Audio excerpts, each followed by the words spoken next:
Christmas is going to be ruined this year. I'm sure you've all seen it. There's a number of strikes happening over the coming days and weeks leading up to Christmas. Everywhere from the Royal Mail to our nurses, all striking. They're demanding better pay and better conditions, and rightfully so. After a tough few years in the UK, these people have been left with inadequate pay increases, if any, and terrible working conditions. They're demanding pay to increase with inflation, which, thanks to the Tories, is now an absolute mess. And instead of addressing it, discussing it and trying to come to a resolution, they're being attacked.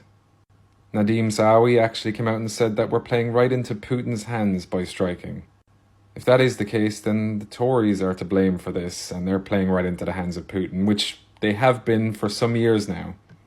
It's quite a nasty thing to say, really, given all the things that are going on in the world.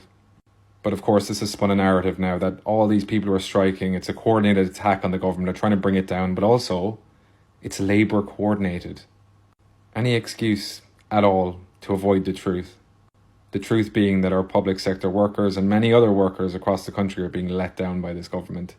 Forced into unmanageable inflation, soaring energy costs. They're left without a choice, really. But of course, as I said, the narrative has been spun, and now it's militant Labour unions that are trying to take the government down.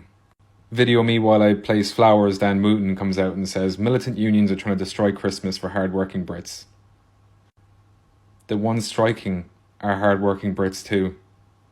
This is starting to feel like an attack on the family and our festive season. Shame on them.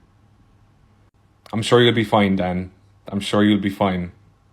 King Arthur actually rose from the dead and posted on Twitter saying these strikes are about bringing the government down. Sophie Cochrane is trying to link trade unions with Labour in the form of donations. Okay then, doesn't know how unions work, but alright, that's fine. And of course, Jess Phillips laughed the idea off, as if you've seen previously, one of the Labour MPs got sacked for picketing. Doesn't add up, does it? Mr. Edgar, of course, must get his 2 pence in and say that these various strikes are politically coordinated attack by Labour. Yep, they're all at it.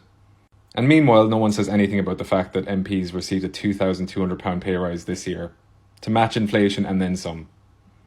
This is what the strikes are looking like this month so far. So far. With no negotiations. Bar one, that was rejected by the RMT. On the surface, it looks like a straight up 8% pay rise. But looking into the details, it's a 4% in 2022, which there's not much left of 2022, and a 4% in 2023 with conditions. And of course, the government's response is to push through new laws to make it more difficult to go on strike. See ya.